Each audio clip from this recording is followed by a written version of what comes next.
Hi hello welcome to our channel. నేను మీ సిరి. ఈరోజు మనం చెప్పుకోబోయే కదా మిస్సెస్ అగస్త్య పార్ట్ 114. ఈ మధ్య రోజు లేడవుతుందేంటి? అగస్త్యని ఉద్దేశించి అడుగుతూ అతని కోడి తీసి పక్కన పెట్టింది శ్రీద. ప్రాజెక్ట్ రివీలింగ్కి టైం తక్కువగా ఉంది అంటూ సోఫాలో రిలాక్స్డ్గా వాలాడు. నెమ్మదిగా అతని వెనక్కి వచ్చి అతని తల నిమురుతూ మసాజ్ చేయసాగింది శ్రీద. నీలా ఎక్స్పెక్టెడ్ కాదు కానీ అడ్జస్ట్ అవ్వు, మసాజ్ చేస్తూ అతని ముఖంలోకి చూస్తూ చెప్పింది. అతను చిన్నగా నవ్వాడు. ఆమె చేతిని పట్టి ఒడిలోకి లాక్కున్నాడు. అవి ఎక్కడా అని అడిగాడు శ్రీధని. ఇవాళ అంతా అంకుల్ దగ్గరే ఉంది కదా, ఇందాకే తీసుకొచ్చారు. భోజనానికి ఉండమంటే ఉండలేదు ఆమె చెప్పుకుంటూ పోతోంది. అతను ఊకొడుతూ అని వింటున్నాడు తప్ప ఏం చెప్పలేదు. అతని ముఖంలో అలసట కొట్టొచ్చినట్లు కనబడుతోంది శ్రీధకి.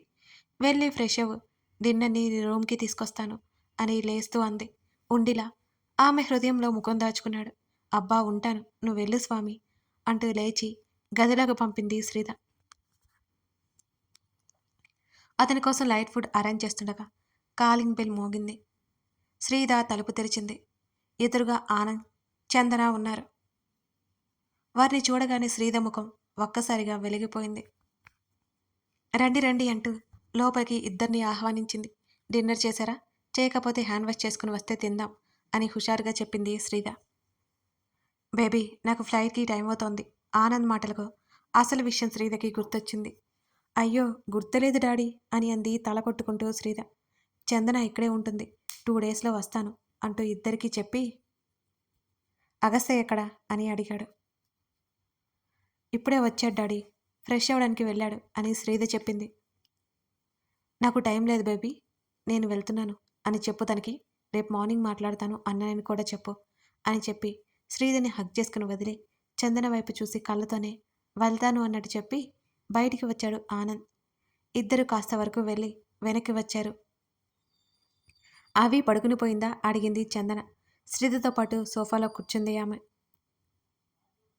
ఎప్పుడో పడుకుంది, మీరు వస్తున్నట్టు కాల్ కూడా చేయలేదుగా, అందుకే అగస్త్యతో నేను చెప్పలేదు అని శ్రీధ చెప్పింది.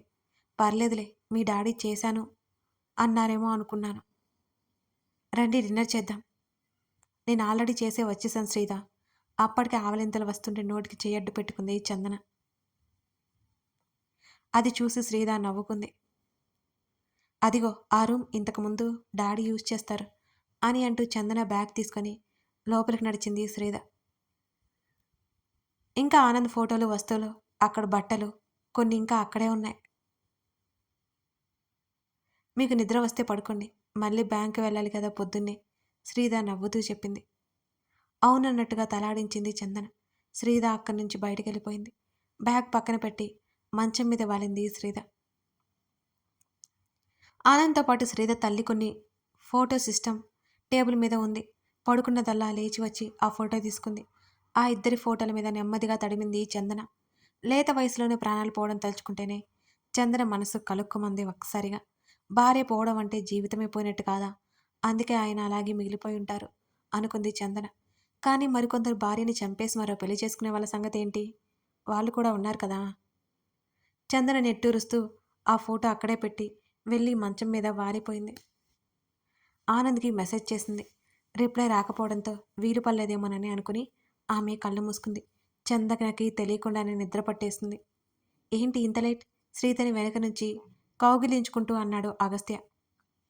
డాడీ వాళ్ళు వచ్చారులే, డాడీ ఇప్పుడే ఎయిర్పోర్ట్కి వెళ్ళిపోయారు అని అంటూ అతని వైపుకు తిరగకుండానే ఏదో పని చేసుకుంటూనే చెప్పింది. అంకుల్తో మాట్లాడాలి, ఎంతసేపు అవుతుంది వెళ్ళి?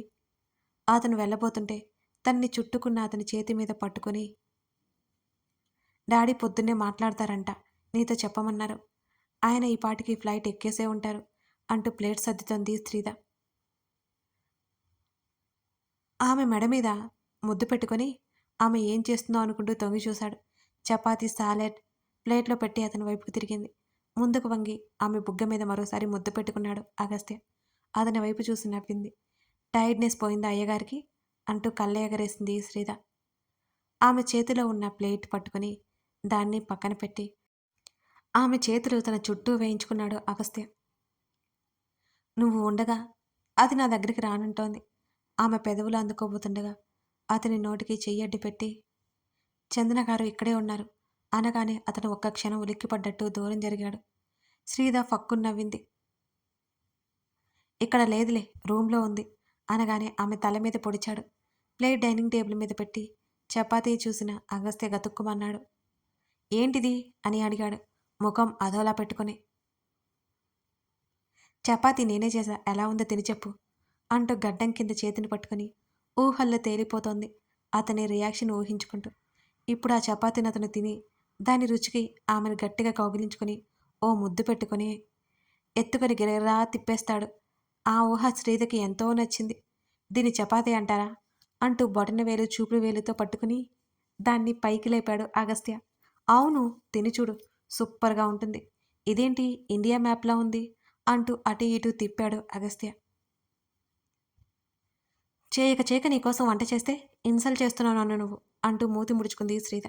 పాపం శ్రీధ ఎక్స్పెక్టేషన్ ఒకలా ఉంటే రియాలిటీ మరోలా ఉంది మరి. సెనరిటా, అవసరమా ఇది? రేపు అసలే అంకుల్తో చాలా ఇంపార్టెంట్ మీటింగ్ గురించి మాట్లాడాలి.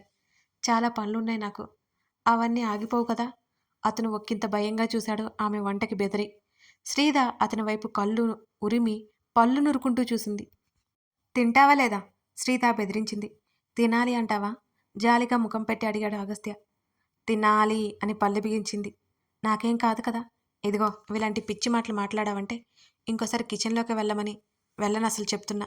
ఓ 50-60 సంవత్సరాలు ఆ తర్వాత సెనోరిటా కాఫీ ఇవ్వని వణుకుతూ అంటావు చూడు, అప్పుడు ఇవ్వను. ఆమె చెప్పగానే ఆమెను దగ్గరికి లాగి ఆమె నోటిలో చపాతీ కుక్కాడు అగస్త్య. ఎక్కువగా వాక్కు, ఇరిటేటింగ్గా ఉందంటూ వదిలి సాలడ్ తిన్నాడతను.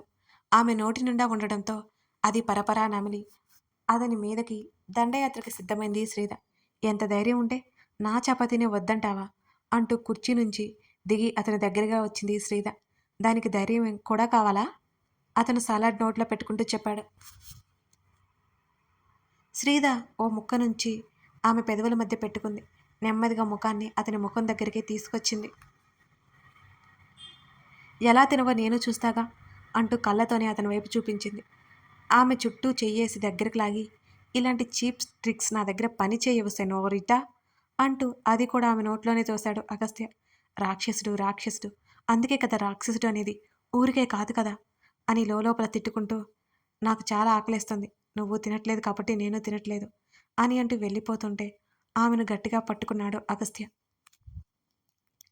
చపాతీ ముక్క కర్రీలో డిప్ చేసి నోట్లో పెట్టుకున్నాడు అతను. అతని వైపు తెగ క్యూరియాసిటీతో చూడసాగింది శ్రీధ. నాట్ బ్యాడ్, బట్ సాల్ట్ తగ్గింది అని అగస్త్య అన్నాడు. నీకు పొగరు, కోపం, ఇంకా చెప్పాలంటే బలుపు ఇవన్నీ ఎక్కువ కదా, అందుకే తగ్గించా. ఆ మాటకి ఆమె నడుముని చపాతీ పిండి కంటే ఘోరంగా నలిగిపోయింది అతని చేతులు. ఆమె కీచుగా అరిచింది. ఫ్రెష్ అయి వచ్చి బాడీ లోషన్ రాసుకుంటూ అతని వైపు చూసింది శ్రీధ. అతను చుట్టూ సంబంధం లేనట్టు ల్యాప్టాప్ ముందేసుకొని కూర్చున్నాడు. ఇప్పటివరకు పనిచేసి వచ్చి మళ్ళీ అదే చేస్తుంటే శ్రీధకి ఒళ్ళు మండింది. అద్దంలో తన నడుము దగ్గర చూసుకుంది. ఎర్రగా కందిపోవడం చూసి కళ్ళెర్ర చేసింది శ్రీధ. అగస్త్య పక్కనే అవంతి ఓవైపు నిద్రపోతూ కనిపించింది. అతని ముందుకు వెళ్ళి చేతులు కట్టుకుని సీరియస్గా నిలబడింది శ్రీధ. అతను 10 నిమిషాల వరకు కనీసం తల కూడా ఎత్తి చూడలేదు. ల్యాప్టాప్ ఎప్పటికో షట్ డౌన్ చేసి ఏంటన్నట్టు తల ఎత్తి చూశాడు. శ్రీధ కోపంగా చూసి ఆ ల్యాప్టాప్ తీసుకెళ్లి పక్కన పెట్టేసి వచ్చింది. అతను ఒళ్ళు విరుచుకుంటూ ఆమెనే చూశాడు. ఆమె టీషర్ట్ పైకి తిప్పి నడుము దగ్గర ఉన్న వేల గుర్తులు చూపించింది. తన చుట్టూ చేయేసి దగ్గరికి లాక్కున్నాడు అగస్త్య. నువ్వు నా కోసం కష్టపడి వంట చేశావని నేను అప్రిషియేట్ చేశా అంటూ ముద్దు పెట్టుకున్నాడు అగస్త్య. దీన్ని అప్రిషియేట్ చేయడం అనరు మిస్టర్, పనిష్ చేయడం అంటారు అని అతని తలను నెట్టేసి టీషర్ట్ కిందకి లాక్కుంది శ్రీధ. ఆమె బొజ్జలో ముఖం దాచుకుని హత్తుకున్నాడు. మీదకు లాక్కున్నాడు మెల్లిగా.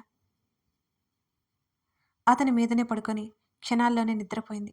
ఆమె ముఖంలో అలసట క్లియర్గా కనపడుతోంది అతనికి కూడా. నెమ్మదిగా పక్కన చేర్చి చాలా కష్టపడిపోతున్నావు సెనోరిటా అనుకుంటూ ఆమె తల మీద ముద్దు పెట్టుకుని దగ్గరికి లాక్కున్నాడు అగస్త్య. అతని మెడ చుట్టూ చెయ్యేసి అతని హృదయంలో ముఖం దాచుకుంది శ్రీధ. మరునాడు శ్రీధ లేచేసరికి అగస్త్య ఎప్పట్లా గార్డెన్లో వర్కౌట్స్ చేసుకుంటూ కనిపించాడు ఆమెకి. చందన ఆల్రెడీ పని ఆవిడికి పనులు పురమాయించి టిఫిన్ ప్రిపేర్ చేసి పెట్టింది కూడా. అగస్త్య గదిలోకి వచ్చేసరికి కూడా శ్రీధ లేవలేదు. అప్పుడే అవంతి లేచి కళ్ళు నలుముకుంటూ కనిపించింది అతనికి. పాపని ఫేస్ వాష్ చేయించి కిందకి తీసుకొచ్చాడు అగస్త్య. కాఫీ ఇవ్వనా అగస్త్య? చందన పిలుపుకి అవునన్నట్టు చూసి అవికి మిల్క్ కావాలి అని అన్నాడతను. మామూలుగా అయితే అతనే ఇస్తాడు. కిచెన్‌లో వాళ్ళుంటే అతనిక వెళ్ళలేకపోయాడు. తండ్రి చుట్టూ కరుచుకుని నిద్రమత్తు వదలనట్టు ఉంది అవంతి. అవి రావాలి అంటూ చందన పిలుస్తుంటే ఆమె వెళ్ళలేదు. శ్రీధ నిద్ర లేచిందా? అడుగుతూనే కాఫీ తీసుకొచ్చి అందించింది. నెమ్మదిగా అవంతిని ఒడిలో కూర్చోబెట్టుకుని పాలు తాగించింది చందన. నిన్నంతా అటు ఇటు తిరిగి అలసిపోయి రాత్రి లేట్ అయింది కదా, ఇక లేవలేదు, తనే వస్తుంది అని చిరునవ్వుతో చెప్పాడు అగస్త్య. కాసేపటికి వంట ఆవిడ కూడా వెళ్ళిపోయింది. ఆనంద్ కాల్ చేస్తే బిజినెస్ గురించి, ఆ వ్యవహారాల గురించి కాసేపు అగస్త్య మాట్లాడాడు. ఆ కాల్ కట్ చేసి అలా ఉండగానే శ్రీధ గదిలో నుంచి పరుగున కిందకి వచ్చింది.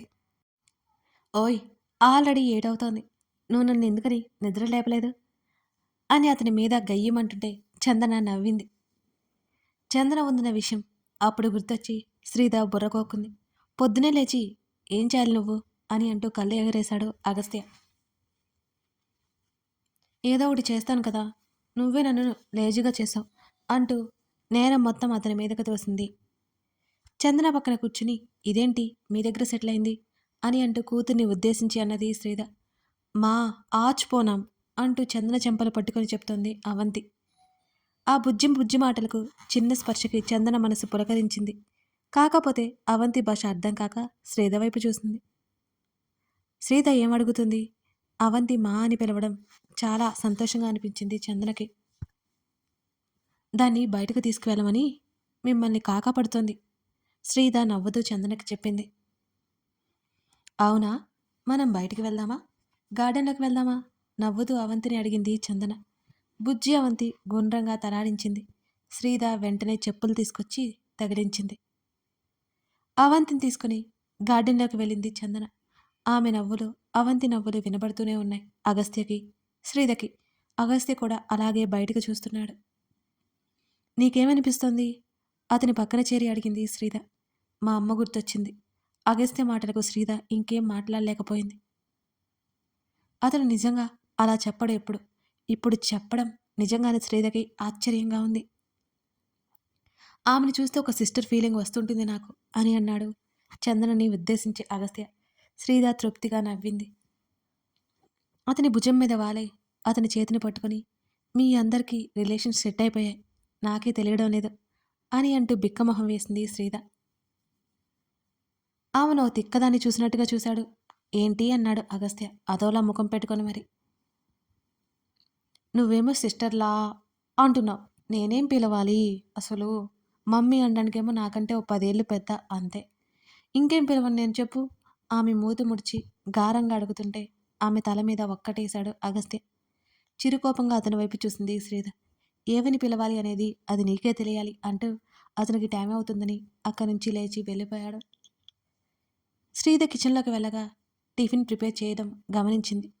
కాసేపటికి అవంతిని లోపలికి తీసుకొచ్చింది చందన. శ్రీధ, నాకు బ్యాంకు టైం అయింది అని చెప్తూనే గదిలోకి వెళ్ళి రెడీ అయిపోవడానికి వెళ్ళింది. ఆనంద్ నుంచి మిస్డ్ కాల్స్ ఉండటంతో లిఫ్ట్ చేసి మాట్లాడింది.